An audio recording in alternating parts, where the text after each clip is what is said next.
اگر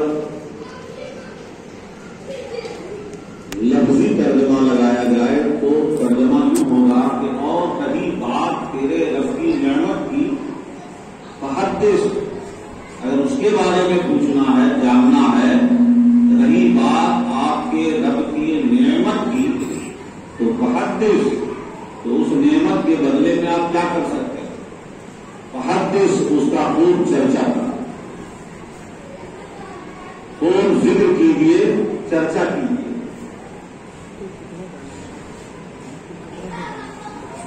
ابھی آیت کریمہ کے کو سامنے رکھتے ہوئے مجھے ایک دو باتوں پر کی طرف توجہ دلانی ہے۔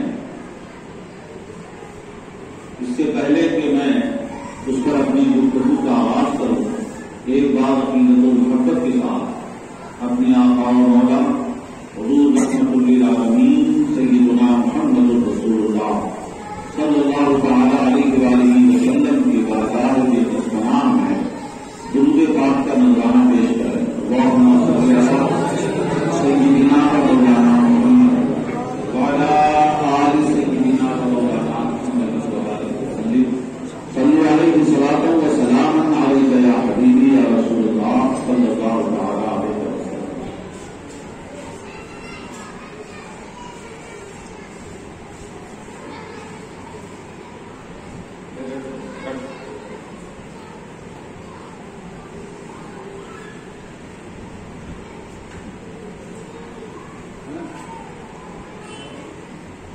جو لوگ ادھر بیٹھے ہیں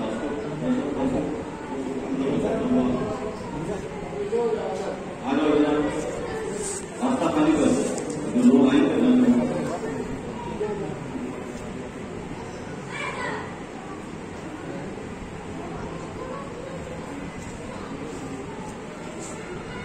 آج اس ماہ مبارک کے حوالے سے سب سے پہلے میں آپ کے سامنے ایک بات کی یاد دہانی کرا۔ ذکر اس کا، تذکرہ اس کا ہر سال ہوتا ہے، یاد دہانی کرانا ضروری ہے، اس لیے کہ لوگوں پہ غفلت ہوتی ہے، بھول جاتی ہے۔ تو بات یہ ہے کہ آپ اس ماہ مبارک میں میلاد شریف میں حاضر ہوں، میلاد شریف کرائیں، یہ سب تو ہو رہا ہے، ہوتا ہے، لیکن پرسنلی ذاتی طور پر ہر مسلمان کو اس ماہ مبارک میں کوشش یہ کرنی چاہیے کہ ہر دن ایک متعین تعداد وہ آپ کی اپنی ہمت اور حوصلے پر منحصر، میسر وقت پر منحصر، جو بھی آپ کے لیے مناسب ہو، آسان ہو، جس پر آپ پابندی کر سکتے ہیں، وہ تعداد متعین کر کے روزانہ رات یا دن میں درود شریف کا اہتمام، جیسے کم از کم عام دنوں میں بزرگوں نے فرمایا ہے کہ کم سے کم صبح و شام 10 بار درود پاک پڑھ لینا چاہیے، صبح 10 بار، شام 10 بار۔ یہ عام دنوں میں ہے، لیکن ماہ ربیع الاول شریف میں کم سے کم 100 بار، صبح سے شام تک میں 100 بار ہر بندہ مومن اپنے آقا محمد رسول اللہ صلی اللہ علیہ وسلم پر درود پاک کا نذرانہ پیش کرنے کی عادت ڈالے، پابندی کرے۔ یہ توجہی میں ہمارا فاضل وقت گزر جاتا ہے، ادھر ادھر میں گزر جاتا ہے، آپس کی گفتگوؤں میں گزر جاتا ہے، لیکن اس پر ذرا توجہ رکھتے ہوئے کم سے کم 100 بار درود شریف پورے مہینے میں، نہیں تو کم سے کم 12 تاریخ تک، 12ویں شریف تک جو ہے، اگر 100 بار روزانہ درود شریف پڑھیں تو 12 دنوں میں کم سے کم 1200 بار انشاءاللہ درود پاک کا تحفہ اور نذرانہ ہوگا رسول پاک صلی اللہ علیہ وسلم کی بارگاہ۔ اس ماہ درود پاک پڑھنا ہر ماہ میں، ہر پورے سال، ہر مہینے، ہر دن بہتر ہے، اور اس میں سے جمعہ کے دن رسول پاک صلی اللہ علیہ وسلم نے کثرت سے درود پاک پڑھنے کی ترغیب کی ہے، امت کو ابھارا ہے، اور جمعہ کے ساتھ ساتھ 5 ربیع الاول شریف کے ایام میں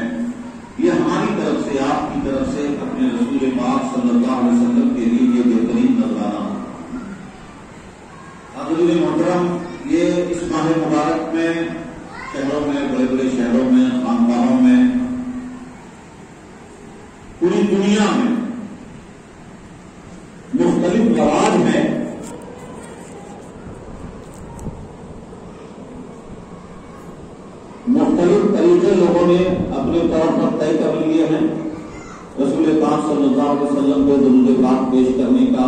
کچھ لوگوں نے ایام متعین کر لیے. یہ جمعرات کے دن دستر لگاتے ہیں, دسترخوان کے طور پر بیج ڈال دیتے ہیں, لوگوں کو دعوت دیتے ہیں اور باضابطہ پاک ہو کے خوشبو لگا کے درود پاک کا ورد کرتے ہیں. کہیں روزانہ فجر کے بعد عصر کے بعد درود پاک پڑھنے کا ماحول ہے. اب ہمارے یہاں یہ سب نہیں ہے تو کم از کم اپنے طور پر بھی درود پاک پڑھنے کی طرف توجہ دیں اور اہتمام کریں. بلکہ مجھے ایک جگہ ایسی معلوم ہے اور وہ کہیں اور نہیں, گلبرگہ شریف میں ہے, کرناٹک گلبرگہ شریف میں, کہ وہاں ماشاءاللہ وہاں کے صاحب سجادہ نے ایک ایسا حجرہ بنا دیا ہے اور اس میں درود پاک پڑھنے کا ایسا اہتمام فرمایا ہے کہ 24 گھنٹے لوگ درود پڑھتے ہی رہتے اور سالوں بھر پورے سال 24 گھنٹے میں 1 منٹ کا بھی وقفہ نہیں آتا. سیٹنگ ایسی کی ہے, کھلا ہے, لوگ جب چاہیں آئے پڑھیں, لیکن انہوں نے شفٹ کے ساتھ کچھ لوگوں کو متعین کر دیا کہ یہ 10 لوگ ہیں, 12 لوگ ہیں, یہ 4 کی شفٹ میں 24 کوئی نہ آئے تو یہ پڑھتے رہیں گے, اور اگر لوگ آتے ہیں تو لوگ شریک ہوتے رہیں گے. کسی کو دن میں وقت ملے, صبح ملے, دوپہر ملے, شام ملے, رات ملے, جب وقت ملے, یا آس پاس میں رہنے والے کو رات میں اٹھے جب موقع ملے اور جب یاد آئے کہ کہاں جانا کیا کرنا ہے تو وہاں محفل سجی ہوئی, رات میں محفل جگی ہوئی ہے, پورے سال درود پاک پڑھنے کا اہتمام. اور میری نظر میں جہاں تک میری جانکاری ہے یہ پہلی جگہ ہے جہاں ایسا اہتمام. درود پاک کی برکت, فضیلت, اس کے بارے میں کیا کہنا ہے, لیکن سب سے بڑی بات یہ ہے کہ درود پاک اللہ کی رحمت, رب کے فضل اور اس کی رحمت کو اپنی طرف متوجہ کرنے کا سب سے بہترین ذریعہ درود پاک. بات آ گئی ہے تو ایک بات کی طرف میں آپ کو توجہ دلا دوں. میں خود بہت دنوں سے اپنے آپ میں جب بھی وقت ملتا تھا ایک فکر میں ڈوبا رہتا. یہ حدیث پاک میں آیا ہے افضل الذکر لا الہ الا اللہ, یہ حدیث ہے, کوئی شک نہیں ہے کہ ذکر میں سب سے افضل ذکر کیا ہے, لا الہ الا اللہ, یعنی کلمہ لا الہ الا اللہ محمد رسول اللہ. اور اس کا طریقہ بھی یہ ہے کہ لا الہ الا اللہ اگر آپ پڑھتے ہیں تو جتنا پڑھ سکتے ہیں پڑھ لیجیے, جب رکیں تو محمد رسول اللہ, جیسے ضرب بھی لگاتے ہیں, ذکر کرتے ہیں لا الہ الا اللہ, لا الہ الا اللہ, اخیر میں جو بولتے ہیں لا الہ الا اللہ محمد رسول اللہ, یہ منزل میں پہنچتے. میں جس بات کی طرف توجہ دلانا چاہتا ہوں کہ آئے گا, لوگ کبھی پڑھ کے پڑھ لیتے ہیں تو بات آتی ہے, کبھی دوسروں سے سنتے ہیں تو بات آتی ہے, کبھی دوسرے لوگ حوالہ دے کر لوگوں کو متوجہ کر دیتے ہیں کہ قرآن پاک حدیث پاک میں آیا ہے کہ سب سے افضل ذکر لا الہ الا اللہ ہے. توجہ رکھیے, میں 2 منٹ کو یہ بات سمجھا دوں پھر اپنی بات کی طرف آؤں گا کہ سب سے افضل ذکر لا الہ الا اللہ ہے. میرے پیارے, میں اگر صاف طور پہ آپ کو کہہ دوں سیدھے انداز سے تو یوں کہوں گا کہ افضل الذکر لا الہ الا اللہ اس لیے ہے کہ باقی تمام ذکر کو ذکر بنانے کے لیے لا الہ الا اللہ ضروری ہے. آپ جب تک کلمہ اور کلمے میں جتنی پختہ, کلمے میں جو عہد ہے, جو آپ کا وعدہ ہے, جو آپ کا اعلان ہے, یہ جتنا پختہ ہوگا اتنی آپ کی عبادت صحیح ہوگی. آپ کا ہر کام صحیح ہوگا، آپ کا ہر ذکر مقبول ہوگا، تو باقی جتنے ذکر ہیں وہ لا الہ الا اللہ پر موقوف ہے۔ ابھی آپ درود شریف پڑھیں، 100 بار نہیں 1100 بار پڑھیں، 11,000 بار پڑھیں، لیکن اگر آپ کے ایمان و عقیدے میں خامی ہے، اگر کوئی مسلمان نہیں ہے معاذ اللہ، تو آپ درود شریف 1100 بار پڑھ لے، اسے درود کا وہ فائدہ نہیں ملے گا۔ درود کا فائدہ اسے ہی ملے گا جس کی بنیاد لا الہ الا اللہ مضبوط ہے، جس کی بنیاد لا الہ الا اللہ محمد رسول اللہ کلمہ عقیدہ مضبوط ہو، اسے ہوئی۔ اس لیے اب ظاہر سی بات ہے، بات سیدھی سی سمجھ میں آ گئی کہ لا الہ الا اللہ افضل الذکر کیوں ہے۔ مومن بنانے کے لیے لا الہ الا اللہ ضروری ہے، اور مومن کو چمکانے کے لیے درود پاک ضروری ہے۔ بنانے کے لیے لا الہ کلمہ ہے، اور مومن کو چمکانے کے لیے جو ذکر ہے وہ درود پاک ہے۔ ایک مسلمان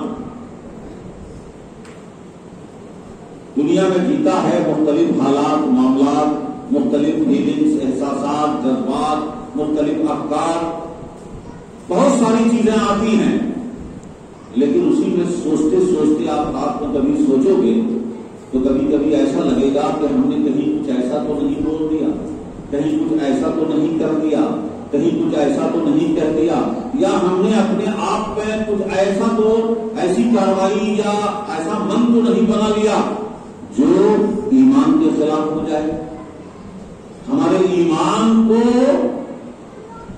تار بنا دے، ایمان میں کمزوری پیدا کر دے، ہمارے ایمان کے مسئلہ آ جائے۔ ایسی کوئی بات، ایسی کوئی حرکت، ایسا کوئی عمل کہیں ہم سے نہ ہو گیا ہو۔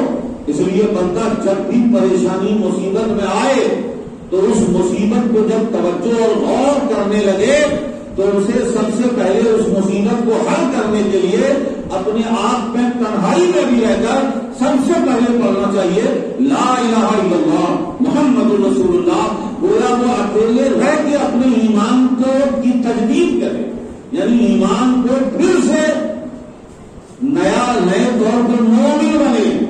یہ ہمارے ساری چیزیں، گناہوں کا معاف ہونا، مصیبتوں کا دور ہونا، دعاؤں کا قبول ہونا، نیکیوں کا قبول ہونا، یہ سب ہمارے ایمان پہ ڈپینڈ ہے۔ کہیں یہ ساری پریشانیاں کہیں ایسا تو نہیں کہ ہم سارے ذکر نمازیں اور واجب وظائف کر رہے ہیں اور ہمارا ایمان ہی ناقص ہے۔ اس لیے مصیبتوں کے حل کے لیے بھی سب سے پہلے لا الہ الا اللہ محمد رسول اللہ، اپنے رب کو تنہائی میں گواہ بنا کر پڑھیں کہ مولا اگر کچھ بھی ایمان میں خامی ہے تو میں پھر سے ابھی مومن ہوتا ہوں، ابھی مسلمان ہوتا ہوں، ابھی توبہ کرتا ہوں، ابھی استغفار کرتا ہوں۔ اس کے بعد رب کی بارگاہ میں اپنی پریشانی، اپنی مشکلات دنیاوی اخروی، اپنی حاجات کو رکھیں، اور تو انشاءاللہ تبارک و تعالیٰ آپ کے لیے راستے کھلیں گے، راستے آسان ہو جائیں گے، اور اس کے بعد اس کی قبولیت کے لیے درود شریف پڑھتے رہنا، درود پاک کا پڑھتے رہنا، درود شریف کا ذکر کرتے رہنا۔ تو درود پاک کے بڑے فضائل ہیں۔ میرا موضوع آج یہ نہیں ہے، میں اس حوالے سے کہ یہ ماہ مبارک خاص ذات رسالت محمد رسول اللہ صلی اللہ علیہ وسلم سے اس ماہ مبارک اور اس کی تاریخ کی نسبت ہے، اس لیے رسول پاک کی بارگاہ میں اس ماہ مبارک میں کثرت سے درود پاک پڑھتے رہے۔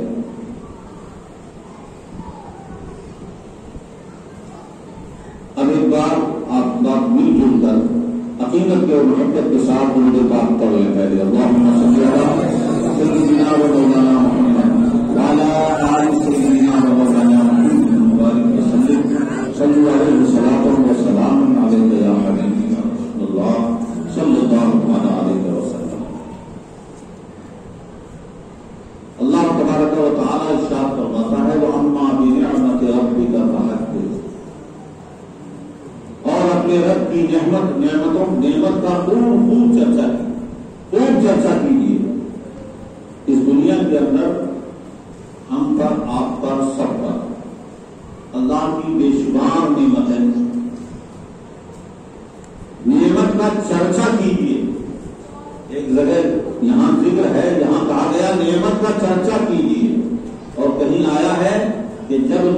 کا ذکر ہو تو اس کی نعمت کا شکر ادا کیجیے.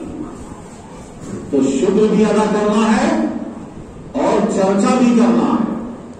توجہ دیں گے کہ شکر کہتے ہیں صرف منہ سے شکر ادا نہیں کیا جاتا. شکر آپ کا، شکر ہے اللہ تعالیٰ کا، شکریہ نہیں. اب میں اس طرف جاؤں گا تو بات لمبی ہو جائے گی. شارٹ میں سمجھا دوں کہ جو نعمت ہے اس کے ساتھ اس کا کیسے حق ادا کرنا چاہیے. اس حق ادا کرنے کا نام ہی شکر ہے. اس حق ادا کرنے کا نام ہی شکر ہے. مثال کے طور پر اللہ نے آپ کو پانی دیا ہے. اگر اس پانی سے آپ پیاس بجھاتے ہیں، کوئی پیاسا ہے اسے پلاتے ہیں، اس پانی سے آپ وضو کرتے ہیں، اس پانی کے غسل میں استعمال کرتے ہیں اور اس پانی کو برباد ہونے سے بچاتے ہیں. توجہ دماغ میں رہے گا. برباد ہونے سے بچاتے ہیں تو یہ بربادی سے بچانے والا جو جذبہ ہے یہ اس نعمت کی قدر کو بتا رہا ہے، قدر کو سمجھا رہا ہے. یہ کرنا ہی رب کا شکر ہے.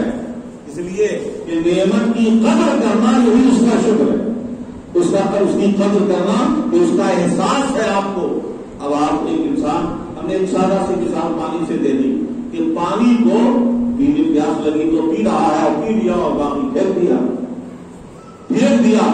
آپ نے تو جو اس پانی کا جو کام تھا وہ آپ نے اسے استعمال کیا، یہ صحیح ہے، لیکن آپ نے اسے برباد کر دیا. یہ ناشکری ہے، یہ ناشکری ہے. زبان سے 1000 بار شکر کرتے رہیں اور چیز کو برباد کر دیں، اس کی قدر نہ کریں اور کہ اللہ تیرا شکر ہے، اللہ تیرا شکر ہے، تو اس کا نام شکر نہیں ہے.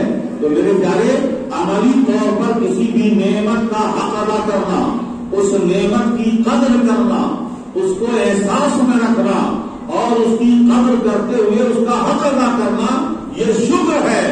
لیکن ذکر یہ ہے کہ اس کا چرچا کرنا یہ نعمت کا چرچا کرنا، اس کا ذکر کرنا، اس کو بیان کرنا، اس کو لوگوں کو بتانا، یہ اس کا چرچا کرنا ہے. تو رب نے شکر کا بھی حکم دیا ہے اور نعمت کے چرچے کا بھی حکم دیا ہے. خوب چرچا کرو. اللہ کی دی ہوئی نعمتوں میں بہت سی نعمتیں ہیں جو مادی بھی ہیں، معنوی بھی ہیں، روحانی بھی ہیں، مرئی بھی ہیں، غیر مرئی بھی ہیں. یعنی اسے کیا بولتے ہیں؟ ویژول. دکھتی بھی ہیں اور نہیں دکھتی بھی. اسے ہماری زبان پر، مدرسے کی زبان پر مرئی اور غیر مرئی ہے. دکھنے والی نہ دکھنے والی. تو بہت ساری نعمتیں ہیں جو آپ کو دکھتی ہیں اور بہت سی نعمتیں ہیں جو آپ کو نظر نہیں آتی. خود آپ کے اندر آپ کو اللہ نے عقل عطا فرمایا، فہم عطا فرمائی، اچھے جذبات عطا فرمائے، اچھی سوچ عطا فرمائی، ایمان کا شوق عطا فرمایا، عمل کا ذوق عطا فرمایا. یہ ساری وہ چیزیں ہیں جو نظر نہیں آتی. یہ بھی اللہ کی نعمت ہے، یہ بھی اللہ کی نعمت ہے.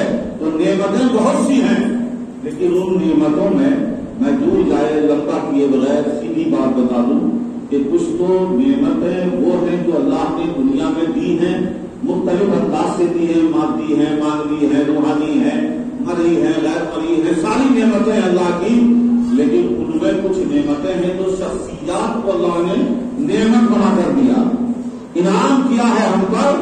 وہ ثواب ہیں اور شخصیات ہیں. ان میں سے انبیاء کرام کی ذات ہے کہ نبیوں اور رسولوں کو ہمارے درمیان جو بھیجا، یہ سب اللہ کی نعمت ہیں، سب نعمت ہیں. لیکن ان تمام نعمتوں کا ذکر بھی ہوگا، چرچا بھی کیا جائے گا.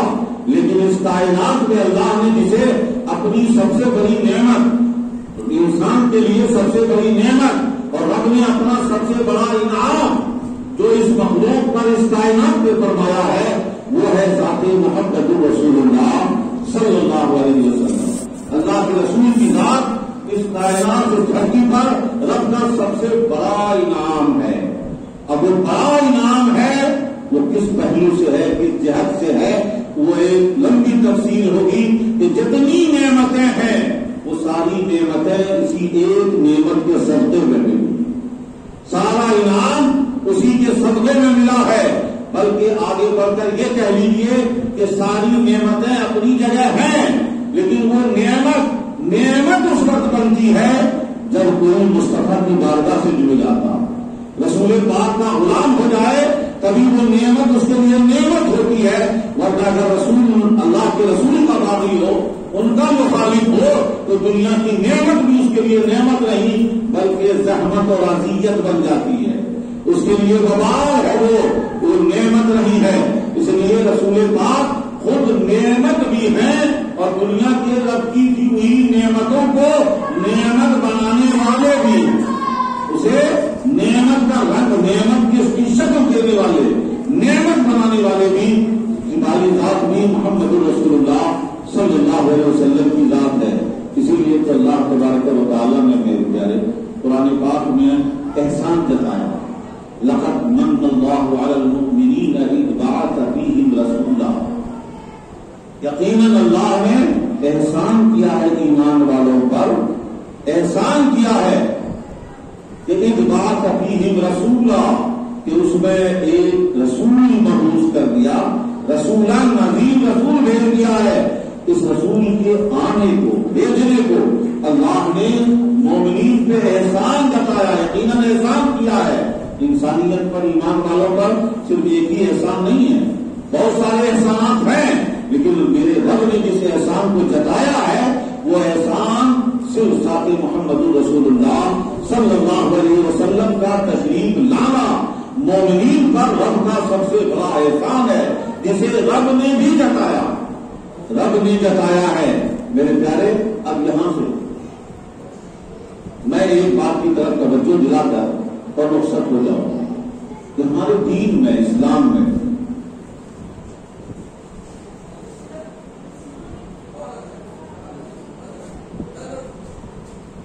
دو چیزیں ہیں،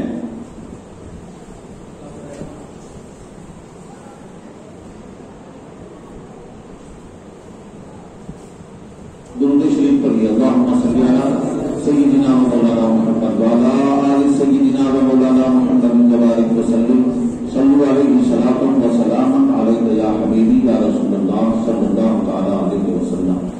یہ بات میں چھیڑ رہا ہوں اور اسی بات کے کو علم کر کے میں اپنی بات ختم کروں کہ ہمارے مومن ہونے کے لیے سب سے پہلی چیز ہے عقیدہ، اور عقیدہ ایسی چیز ہے جس میں کچھ چیزیں صرف اعتقادی ہیں اور اسی عقیدے میں عمل کا بھی عقیدہ ہے نا؟ کچھ چیزیں تو صرف عقیدے ہیں، ماننے کی ہیں،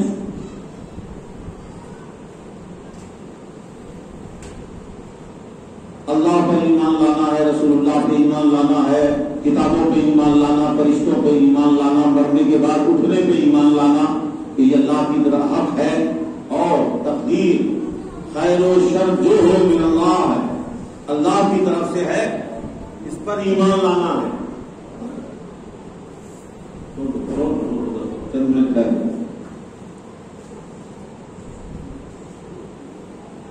والقدر خیرہ وشرہ من اللہ تعالی والبعث بعد الموت، یہ تقدیر کی اچھائی برائی من اللہ، اللہ کی طرف سے، تقدیر لکھنے والا وہ رب العالمین ہے، تقدیر اللہ کی جانب سے ہے۔ میں یہاں پہ ایک بات آپ کو بتا دوں، اس لیے کہ پڑھتے سنتے تو ہیں، لیکن مجھے نہیں لگتا ہے کہ لوگ سمجھتے ہیں اس بات کو ایمانیات میں، آمنت باللہ وملائکتہ وکتبہ ورسلہ میں، یہ بات کہ تقدیر خیر و شر، تقدیر کا خیر و شر سب اللہ کی جانب سے، یہ ایمان میں کیوں رکھا گیا؟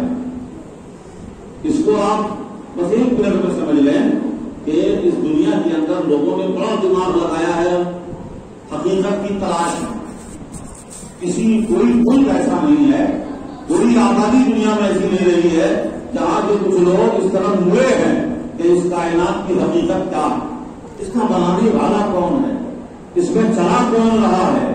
ارے آپ آج کا تو معاملہ کچھ اور ہو گیا ہے، لیکن اگر آپ کتابیں پڑھیں اور پیچھے جائیں تو ہندو دھرم میں، ویدوں میں، شاستروں میں توحید پر، توحید ذات صفات باری تعالیٰ پر، اس کی ذات پر کہ کیسی ہے، کہاں ہے، کیسے مانتے ہیں، اس سب پر بڑی گفتگو اور بڑی بحث کی ہے، ہندو دھرم میں بھی کیا، لیکن میں اس کو بتانا چاہتا ہوں اسی تلاش میں چلتے چلتے ایک طبقہ چلا گیا اس طرف کہ اس دنیا میں خدا تو ہے، ایک ایسی ذات تو ہے جس نے سب کو پیدا کیا اور جو یہ کائنات چلا رہا، لیکن جا کے پھنس گئے یہ کہ وہ اللہ جو پیدا کرنے والا خالق ہے، کیا جو برائی ہوتی ہے اس کا بھی کنٹرول اس پر بھی اسی کا کنٹرول ہے، اور جو اچھائی ہوتی ہے اس پر بھی اسی کا کنٹرول ہے، تو اس کی عقل یہاں جا کے تھک گئی، اس نے کہا نہیں یہ تو نہیں ہو سکتا، یہ دو الگ الگ ہے ڈپارٹمنٹ، خیر و شر،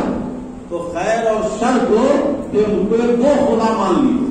ایران میں ایسی قوم بستی تھی جنہوں نے دو عقیدہ کر لیا تھا کہ دو خدا ہیں، ایک خیر کا خدا خالق خیر اور خالق شر، خالق شر کو اہرمن کہتے ہیں اور خالق خیر کو وہ لفظ دیتے ہیں جو آج ہم بھی استعمال کرتے ہیں، وہ یزدا کہتے ہیں،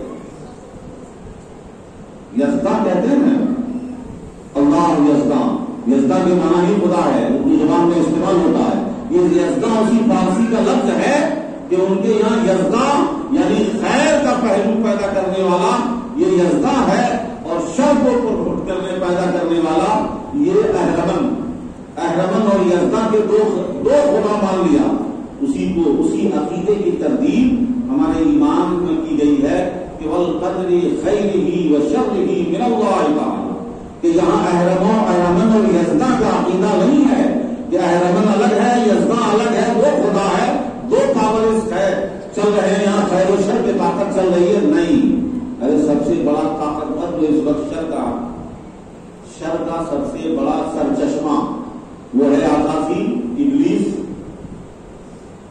وہ شر کا سب سے بڑا لیڈر جو ہے اس نے بھی رب سے اجازت لی،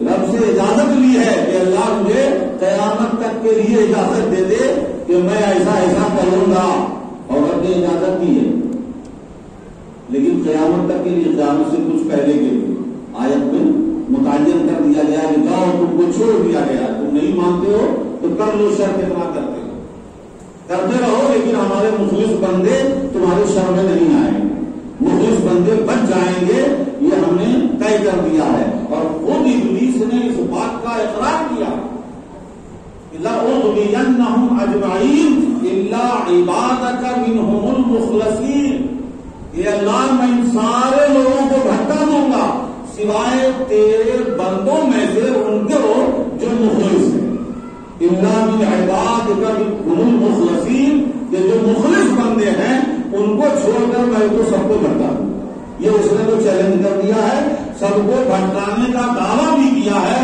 اور مخلص بندوں سے اپنے آپ کو سرنڈر بھی کر دیا ہے کہ ہم ان کو نہیں بھٹکا پائیں گے جو مخلص ہوں گے۔ اب بات آ جائے کہ اس کو بھی سمجھا دوں، تھوڑا سا اشارہ کر دوں، مخلص کا مطلب جو کام صرف اللہ کو نظر میں رکھ کے کرے وہی مخلص ہے، نہ ادھر کی نہ ادھر کی، نہ ان کی چاہت نہ ان کی چاہت، نہ ان کی پسند نہ ان کا خیال اور لحاظ صرف اللہ کا کر کے اسی کو مخلص کہتے ہیں، اور جہاں کسی عمل میں کسی کا خیال شامل ہو گیا تو اسے فتوے میں تو شرک نہیں کہیں گے، لیکن عمل میں آپ نے اس عمل کے لیے چند چیزوں کو ڈال لیا، اس وجہ سے کر رہے ہیں تو عمل میں شرک آ گیا، اس لیے مخلص نہیں ہے، وہ مخلص ہے، اور شیطان بھی ایسے مخلص بندوں کے سامنے سرنڈر، ابلیس بھی سرنڈر ہے کہ ہم اس کو نہیں بھٹکا سکتے ہیں۔ بہرحال آدمی محترم، میں کہاں سے کہاں چلا گیا کہ یہ ایمانیات عقیدے ہیں، کچھ ماننے کی چیزیں ہیں اور کچھ کرنے کی چیزیں۔ آپ مانتے ہیں کہ نماز فرض ہے، روزہ فرض ہے، حج فرض ہے، زکات فرض ہے، حج نماز روزہ حج و زکات کو من اللہ فرض ماننا یہ عقیدہ ہے، اور پڑھنا یہ عمل ہے، پڑھنا عمل ہے، تو عملی بھی ہے اور کچھ اعتقادی بھی ہے، اور جو عمل ہے اس کے بارے میں بھی عقیدہ ہوتا ہے پیچھے، جیسے کچھ عمل کرتے ہیں بھائی یہ فرض ہے، لیکن کچھ عمل ہم یہ جان کے کرتے ہیں کہ یہ سنت ہے، یہ مستحب ہے، یہ آداب ہیں، یہ دین میں فرض نہیں ہے. تو یہ اعمال اور عبادات ہیں اور عقائد ہیں. یہ اعمال و عقائد اور اعمال یہ ایک طرف یہ ہمارے لیے دین کی بنیاد ہے. بات تیزی سے سمجھیے، اب میں کسی طرف نہیں جاؤں گا، سیدھے سے بات منزل میں پہنچانا چاہتا ہوں. یہ ایمان اور عمل یہ ہمارے ایک مومن کے لیے، مومن صالح کے لیے ضروری ہے. نجات کے لیے ایمان ضروری ہے اور ترقی درجات کے لیے اعمال ضروری ہے، اور تحفظ عذاب کے لیے بھی اعمال ضروری ہے، عبادات ضروری ہے. صرف نجات کے لیے یہ ایمان رہا تو نجات ہو جائے گی، لیکن اسے پھر دماغ میں رکھ لیجیے کہ صرف ایمان کرتا کوئی رہ جائے تو یاد رکھیں ہزاروں میں ایک آدمی بھی صرف ایمان کہہ کر اور عمل سے بالکل دور ہو جائے تو ہزاروں میں ایک بھی ایمان نہیں بچا پائے گا. اس لیے کہ مسلسل بے عملی اور مسلسل بدعملی یہ ایمان پر بھی خطرہ ڈال دیتی، ایمان کو بھی خطرے میں ڈال دیتی ہے. کہنے کے اصولی طور پر اگر عقیدہ اور ایمان پر مر گئے، صحیح ایمان پر، تو نجات ہو جائے گی. لیکن اپنے کو عذاب سے بچانے کے لیے، ترقی درجات کے لیے عبادات فرائض پر عمل کرنا ضروری ہے. معاوضے سے بچنے کے لیے عبادات جو فرائض ہے اس کی ادائیگی ضروری ہے. لیکن میرے پیارے اب یہاں پہ ایک بات دیکھ لیں، عقیدہ ایمان یہ ایک ہے جو ہمیں ملا. قرآن میں یا ایھا الذین آمنوا اقیموا الصلاۃ آتوا الزکاۃ، نماز پڑھو، روزہ رکھو، یہ مت کرو، وہ مت کرو، احکامات ہے. اے ایمان والو، جو ایمان والے عقیدہ ہو گیا اور یہ اعمال ہے، یہ تو اپنی توجہ میں ہے. لیکن بہت ہی مطلب تھوڑی سی آج کے دور کے حساب سے بول رہا ہوں، ورنہ کوئی نازک اور لطیف بات نہیں ہے، بہت موٹی بات ہے، لیکن آج کے دور کے حساب سے بہت لطیف بات ہے. بات یہ ہے کہ آج ہمیں جو دیکھنا ہے، جو امت میں شعار رہا ہے، ایک کامیاب امت، ایک باوقار امت، ایک باعظمت امت، عزت اور وقار کے ساتھ جس امت نے دور گزارا ہے جب سے دین اور عقیدے پر اسلام کی کا زیادہ غلغلہ ہوا ہے. بالکل پوائنٹڈ تاریخ اٹھا کے دیکھ لینا، جب سے ایمان اور عقیدے میں اسلام کا غلغلہ زیادہ ہوا اسی وقت سے امت کا زوال ہو گیا. امت کا زوال ہو گیا. جو امت آقا بن کے تھی کہ 3 بر اعظم پہ جس کی حکومت تھی، 3 بر اعظموں کی حکومت تھی، وہ امت ٹکڑوں میں بٹ کر دوسروں کی غلام ہو گئی. اور لیکن جس دور میں غلام ہو رہی ہے، بڑی بات یہ اسی دور میں یہ نعرہ بھی چل رہا ہے کہ یہ عقیدے کی اصلاح ہوگی. امت برباد ہو چکی ہے، اس کے عقیدے خراب ہو چکے ہیں، سب مشرک ہو چکے ہیں، یہ ہو چکے ہیں، وہ ہو چکے ہیں. غلامی بھی کرتے جا رہے ہیں، دوسروں کے نوکر چاکر بھی بنتے جا رہے ہیں، اور عقیدے کی اصلاح کا دعویٰ بھی لگاتے چلے جا رہے ہیں. یہ عجیب المیہ گزرا ہے تقریباً 100 سال ہونے جا رہا، بلکہ ہو بھی چکا ہے. 2015 16 17 1915 16 سے ہی شروع ہو گیا تھا معاملہ، لیکن 1923 کے بعد سے یہ معاملہ زیادہ ابھر گیا تھا. میں ادھر نہیں جانا چاہتا، بات یہ بتانا چاہتا ہوں. عقیدہ و عمل ہمیں ملا، یہ ہماری بنیاد ہے ایمان و اسلام کی. لیکن اسی کے ساتھ ایک بات جو توجہ پہ رکھنی ہے کہ یہ عقیدہ و عمل ہمیں جس سے ملا، جس نے دیا، جس ذات کے صدقے میں ملا، اسے فراموش نہ کیا جائے، اسے نظر انداز نہ کیا جائے. بس میں یہیں سے آپ کو بتا دینا چاہتا ہوں کہ اس ذات کو، اور وہ ذات کون ہے؟ وہ ذات محمد رسول اللہ صلی اللہ علیہ وسلم ہے. وہیں سے ہمیں صحیح ایمان و عقیدہ بھی ملا، اور صحیح عبادت و اعمال کا حکم ہی نہیں بلکہ عبادت و اعمال کی پریکٹیکل شکل، پوری صحیح صورت اور شکل، صحیح طریقہ جس ذات نے ہمیں دیا. اور ہر عبادت و عمل کے اندر کس جذبے سے کرنا ہے، کس احساس سے کرنا ہے، کیسی سوچ سے کرنا ہے، یہ سارا جذبہ، یہ احساس، اس جذبے کی ترجمانی اور اس کی ترغیب یہ کس نے دی ہے؟ صحابہ کو صرف اٹھک بیٹھے نماز سکھایا تھا مصطفیٰ نے کہ رسول پاک نے کہ بس ایسے اٹھو ایسے بیٹھو ایسے جھکو، کسی کو یہی نماز بتائی تھی، اسی طرح سے نماز سکھایا تھا، اٹھنا بیٹھنا نہیں سکھایا ہے۔ یہ ظاہر میں قیام رکوع سجدے صرف مصطفیٰ نے رسول پاک نے نہیں سکھائے، بلکہ اس قیام اور رکوع اور سجدے میں تم ایک بندے کی حیثیت سے کس احساس میں ڈوب کے ادا کرو گے، یہ بھی رسول نے سکھایا، یہ بھی رسول نے دیا ہے۔ نماز بھی سکھائی اور روح نماز بھی عطا کی ہے۔ اور میں اس پر لمبی بات نہیں، صرف اتنا سا یاد دلا دوں جو آپ نے سن رکھا ہے۔ حدیث جبریل مشہور ہے، بار بار بیان کرتے ہیں، حضرت جبریل آ گئے، بیٹھ گئے، پوچھا ایمان اسلام کیا ہے، یا رسول اللہ ایمان کیا ہے، اور بعد میں پوچھا یا رسول اللہ احسان کیا ہے، یعنی اسلام پوچھا، ایمان پوچھا اور اس کے بعد احسان پوچھا۔ 3 سوال حضرت جبریل نے کیا اور چوتھا سوال فرمایا تھا کہ متی الساعہ یا رسول اللہ، قیامت کب آئے گی، قیامت کب آئے گی۔ میں یہاں پہ صرف اسی میں سے ایک بات نکال کے بتانا چاہتا ہوں کہ حضرت جبریل نے اسلام پوچھا، پہلے ایمان پوچھا، پھر اسلام پوچھا۔ ایمان بتا دیا حضور نے، یہ گواہی دو اللہ کے سوا کوئی معبود نہیں، محمد اللہ کے رسول اور اس کے بندے ہیں، وہی وحدہ لا شریک ہے اور محمد اس کے رسول اور بندے ہیں صلی اللہ علیہ وسلم، یہ ایمان ہے۔ اسلام کیا ہے کہ نماز قائم کرو، روزہ رکھو، زکات دو، یہ اسلام بتا دیا۔ اب دیکھیے اتنے میں تو ہو گیا نا۔ آج دین جو ہم مانتے ہیں، توجہ کیجیے گا، دین جو ہم مانتے ہیں ایمان اور یہ عبادات۔ تیسرا سوال حضرت جبریل کو کیوں کرنے کی ضرورت پڑی؟ تیسرا سوال حضرت جبریل نے کیوں کیا؟ حضرت جبریل نے تیسرا سوال کر کے بتایا کہ ایمان اور اسلام کا اسٹرکچر تو دیکھ لیا، روح ایمان اور اسلام کیا ہے، اب یہ تیسرے سوال میں، اب یہ تیسرے سوال میں ہے اشہد ان لا الہ، یہ تو ٹاپ ہے، ایک گفتگو ہے۔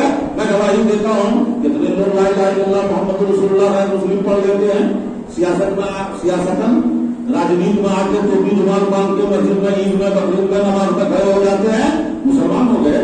نہیں، گواہی دینا ایمان اور اسلام کو ہے، ایمان اور اسلام یہ ہے۔ اور تیسرا سوال تھا احسان کیا ہے یا رسول اللہ، احسان کیا؟ توجہ چاہوں گا، آج اگر یہی بات سمجھ میں آ گئی تو میں سمجھوں گا بہت بڑی بات سمجھ میں آ گئی۔ احسان کیا ہے؟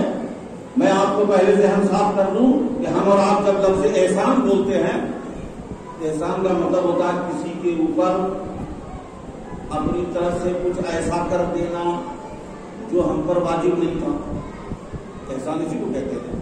کسی کے ساتھ ایسا کر دینا جو ہماری ذمہ داری نہیں تھی، ہم پر ضروری نہیں تھا، ہم پر واجب نہیں تھا، اس کو احسان بولتے ہیں۔ ایک مفہوم تو آپ کے ذہن میں ہے، آپ بولتے ہیں ہم نے احسان کیا ہے، یہ تو بولنا بھی نہیں چاہیے کبھی معاذ اللہ۔ ہاں، لوگ بولیں کہ ہم پر ان کا احسان ہے تو یہ اس کا شکر ہے، یہ اس کا شکر ادا کرنا ہوگا، احساس کی بات ہوگی کہ ہم پر فلاں کا احسان ہے۔ یہ احسان کا لوگ بہت بولتے ہیں، لیکن اس کا صحیح مفہوم بہت مشکل نہیں، آسان ہے سمجھنے کی۔ تبھی آپ ساری بات دین میں اس لفظ کے حوالے سے سمجھ پائیں گے۔ احسان کا معنی ہے، شاید میں نے کبھی اس سے پہلے بتایا بھی ہے، یاد ہے؟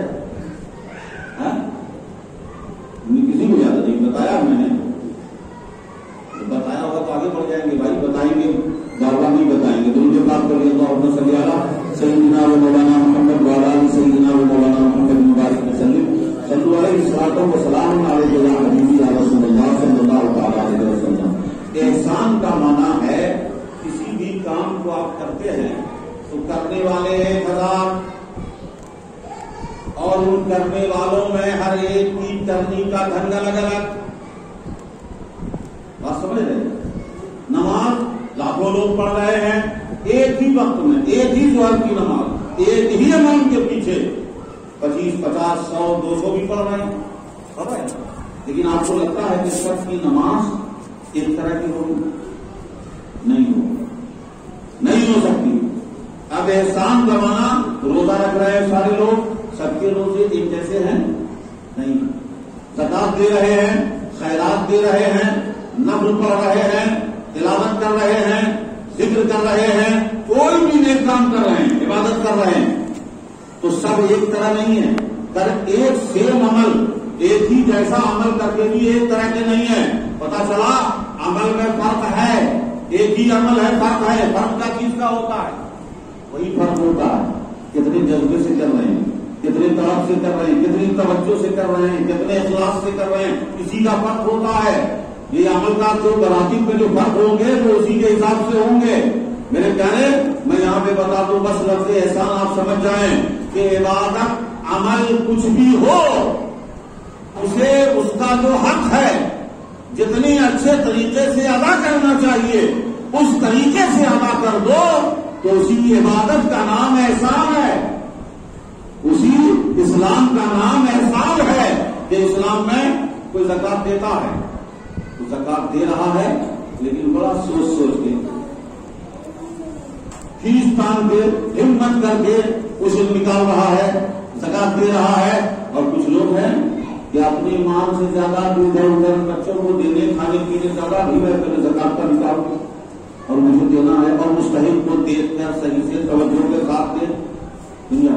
تو اب زکات تو بہت سارے لوگ دے رہے ہیں, لیکن زکات دیتے وقت نماز بہت پڑھ رہے ہیں, نماز پڑھتے وقت روزہ رکھ رہے ہیں, روزہ رکھتے وقت وہ کون سا جذبہ ہے جس ساری عبادت کو احسان میں شامل کر دیتا ہے کہ وہ بہتر طریقے سے ادا ہوا.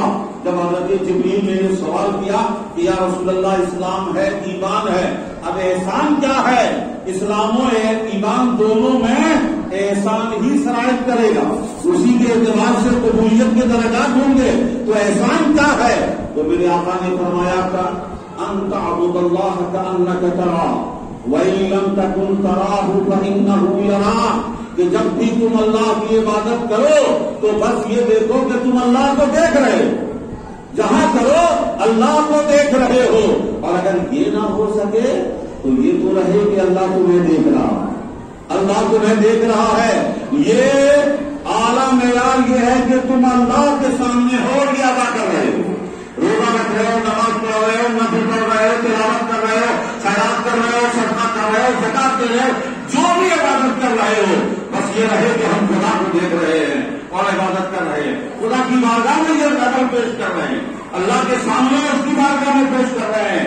اگر یہ تصور اگر چل جائے دماغ میں تو کون دیکھتا ہے, نہیں دیکھتا ہے, سمجھتا ہے, نہیں سمجھتا ہے, اچھا کرتا ہے, برا کرتا ہے, تعریف کرے گا, نہیں کرے گا, یہ سب آئے گا, یہ نہیں آئے گا. اسی عمل, ایسے ہی عمل کا نام احسان ہے, احسان ہے.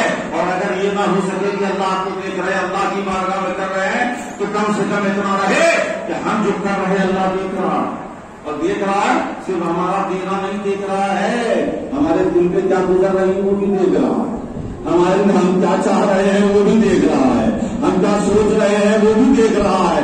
اگر یہ دماغ رہے اللہ دیکھ رہا ہے, اور جو دیکھ رہا ہے کل اس عمل کا بدلہ اسی سے لینا ہے, اس دیکھنے والے سے نہیں لینا, یہاں والوں سے نہیں لینا ہے, اس سے لینا ہے. اور وہ میرے ظاہر عمل سے لے کر دل کے احساسات تک کو دیکھ رہا ہے, جذبات تک کو دیکھ رہا ہے. اگر اس تصور اور اس عقیدے کے ساتھ عمل کیا جائے تو اس عمل میں یہی مخلص ہوتے ہیں وہ لوگ, اور ان کا عمل احسان ہوتا ہے. میرے پیارے, یہ بات سمجھ میں آ گئی تو اب آگے میں بات ختم کر دوں کہ سنیں, یہ ایمان اور اسلام کے بعد جو احسن انداز سے عبادات ہیں, یہ عبادات ادا ہوتی ہیں, اور یہ عبادات جو ادا ہوتی ہیں آپ کہیں بھی اٹھا لیں, قرآن میں, حدیث میں, فقہ میں آپ کو نماز کے طریقے ملیں گے. توجہ چاہوں گا, نماز کے ارکان ملیں گے, طریقے ملیں گے, وضو کا طریقہ, غسل کا طریقہ سب ملے گا. لیکن انسان کے اندر یہ چیز جو عمل ایمان و اسلام میں وہ مخلصانہ اسپرٹ جسے احسان کہا گیا ہے وہ پیدا ہو جائے, خدا کی قسم 1000 سال کی عبادت میں بھی نہیں ہو سکتا, 1,00,000 برس عبادت کر کے بھی نہیں ہو سکتا. اور اس کی زندہ مثال ابلیس ہے. یہ بالکل نورانی ماحول میں, فرشتوں کے ماحول میں, یہاں کا کوئی ڈسٹربنس نہیں تھا, کوئی الگ سے کوئی ماحول ہی نہیں تھا جو اس کو خلل ڈالتے. بھائی آپ نماز پڑھ رہے ہو, جب سے ابھی 12 گزرنے لگے, 11 بجا دیتا کچھ حالات آ جائے، کچھ بات آ جائے، بالکل فریش ماحول، نورانی ماحول میں رہ کر لاکھوں برس بھی کوئی عبادت کرتا رہے، اسلام اور ایمان کو ثابت کر دے گا، احسان ثابت نہیں کر سکتا۔ اس لیے کہ رب قدیر نے، توجہ سے جملہ سن لیجیے، مولا نے پورے قرآن و حدیث کو نچوڑ کر کھنگال کر دیکھا جائے تو نتیجہ یہ نکلتا ہے، عبادت کرنے والوں کو رب نے عبادت کی توفیق دے دی، روزہ رکھنے والوں کو دے دی، بات جہاد کرنے والے جہاد بھی کرتے رہے، تلاوت کرنے والے رات رات بھر تلاوت بھی کرتے رہے، مولا بڑی تیاری سے ان کو نماز روزہ تلاوت تسبیح سب کچھ کرنے کے لیے توفیق دے دیتا ہے۔ لیکن اگر وہ احسان کرنے والے، احسان میں جینے والے بندوں سے جڑا ہوا نہ ہو تو نمازیں پڑھ کے بھی برباد ہو جائے گا، روزہ رکھ کے بھی برباد ہو جائے گا، عبادت کر کے بھی تباہ و ہلاک ہو جائے گا۔ اور یہ کوئی صرف سپوز دیٹ یہ ماننے والی بات نہیں ہے، فرض کرنے والی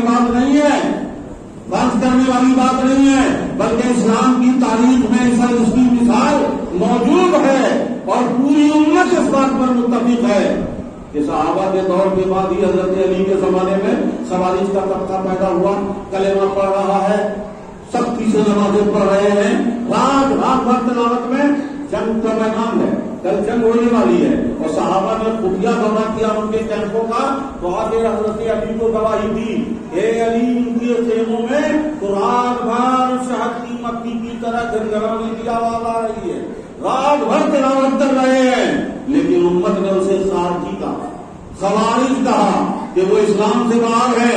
نماز و عبادت ایسی کہ ایک عورت نے کسی بات کی منت مان لی کہ میرا یہ کام ہو جائے گا تو کوفے کی جامع مسجد میں جا کر 2 رکعت نفل ادا کروں گی، اور وہ کوفے کی جامع مسجد کی منت کیوں مانی تھی؟ کیونکہ حضرت علی کا دارالسلطنت اور یہ خارجی ان کے مخالف تھے، تو دشمن کے علاقے میں جا کر نماز پڑھنے کی منت ماننا یہ جگر کی بات ہے۔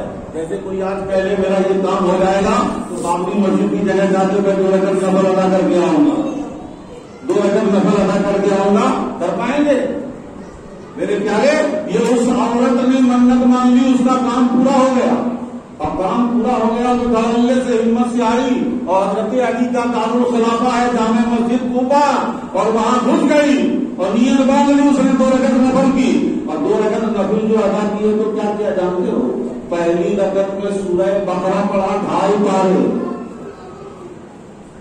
پارے سورہ بقرہ، اطمینان سے جلدی سے جا کے انا اعطینا اور قل هو اللہ پڑھ کے نہیں بھاگی ہے، سورہ بقرہ پڑھا پہلی رکعت میں، اور دوسری رکعت میں سورہ آل عمران پڑھا، اور یہ کوئی اور نہیں، ان خوارج کی عورت کا یہ حال، عورت تھی اس کا یہ حال تھا۔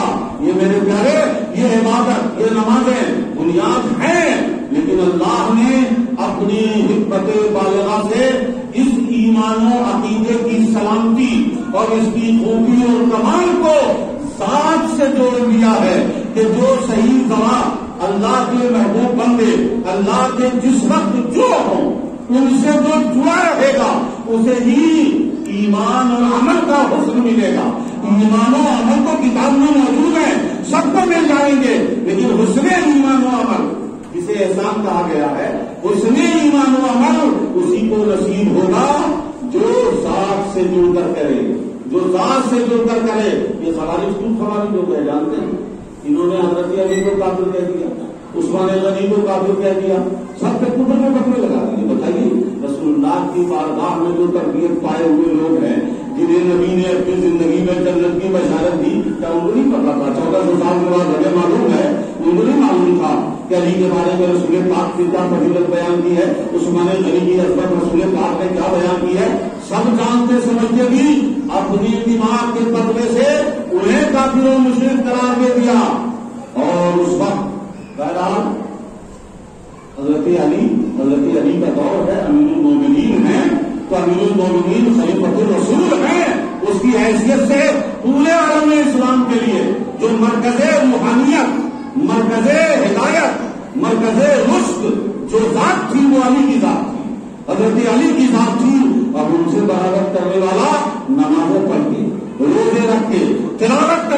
تو نہیں بتا سکا. اس لیے میرے پیارے یہ بات ذہن میں رہے کہ مولا نماز پڑھنے والوں کو توفیق نہیں چھینتا. نماز پڑھنے والوں کو نماز کی توفیق دے دیتا ہے, روزے کرنے والوں کو روزے کی توفیق دے دیتا ہے, ذکر کرنے والوں کو ذکر کی بھی توفیق دے دیتا ہے. لیکن ضمانت اس کو ملتی ہے جس کے مقدر میں مولا اپنے محبوبین سے محبت دے دیتا, اپنے محبوبین سے محبت دے دیتا ہے. اور اس کائنات میں محبوبوں میں محبت کے مرکز, دائرۂ محبت کے مرکز کا نام محمد الرسول اللہ صلی اللہ علیہ وسلم ہے. رسول پاک کی ذات یہ مرکز ہے, بعد میں سب اس کے بعد ہیں, محور ہیں. تو جہاں ایمان, عقیدے, اعمال سب ہو لیکن رابطہ وقت ذات رسالت سے نہ ہو تو ہلاکت کے کنارے ہلاک ہو سکتے ہیں. اس لیے میرے پیارے ایک آخری جملہ سن لیجیے کہ دنیا میں ہزاروں مثالیں موجود ہیں کہ نماز پڑھ کے گمراہ پڑھ کے کفر تک میں چلے گئے, روزے رکھ کے کفر میں چلے گئے, مسلمان بن کے کفر میں چلے گئے, ہلاک ہو گئے, برباد ہو گئے, سب کچھ ہو گئے. لیکن آج تک تاریخ میں کبھی یہ ثابت نہیں ہوا ہے کہ رسول اللہ کے دور کے بعد جس دور میں کوئی نمایاں مسلم شخصیت اللہ کے محبوب کی رہی ہے اس سے کوئی جڑا ہوا, کوئی برباد ہو گیا, کوئی ہلاک ہو گیا, کوئی کفر میں چلا گیا, آج تک امت میں ثابت نہیں ہے. یہ مثال نہیں ہے. اسی لیے اس کو یوں پلٹ کے کہہ لو کہ تمام عبادتیں ضروری ہے لیکن خطرے میں ہو جب تک ذات رسالت سے رابطہ صحیح نہ ہو, رسول پاک کی ذات سے رابطہ نہ ہو. بات سے یہ تو عمل کرنے کے بات سے تو رابطہ ہے, آپ کے ارشاد سے رابطہ ہے, آپ کے احکام سے رابطہ ہے. بات سے ارشاد سے, احکام سے, سنت سے, سب سے رابطے کے ساتھ ذات رسالت سے رشتہ جب تک اٹوٹ نہیں ہوگا اس کا نہ ایمان سلامتی کی ضمانت ہے, سلامتی کی, نہ اس کے اعمال کی سلامتی کی ضمانت ہے. اس لیے رسول پاک کا ذکر ہم آج نہیں, شروع سے امت میں یہ رواج رہا ہے کہ ہمیشہ رسول اللہ کا ذکر کر کے اپنے آنے والی نسلوں کو رسول پاک کی ذات سے جوڑتے رہیں, ذات کو ان کے ذہن میں زندہ رکھیں, ذات کی عظمت, ذات کی اطاعت, ذات کی فضیلت اور اس ذات سے محبت کو آنے والی نسلوں میں پروان بھی چڑھاتے رہیں, منتقل بھی کرتے رہیں. اس لیے کہ اسی محبت کے ساتھ ایمان اور عمل سب کی سلامتی کی ضمانت ہے, گارنٹی ہے. کہ محمد سے وفا نے تو ہم تیرے ہیں, یہ جہاں چیز ہے کیا لوح و قلم تیرے ہیں. وآخر دعوانا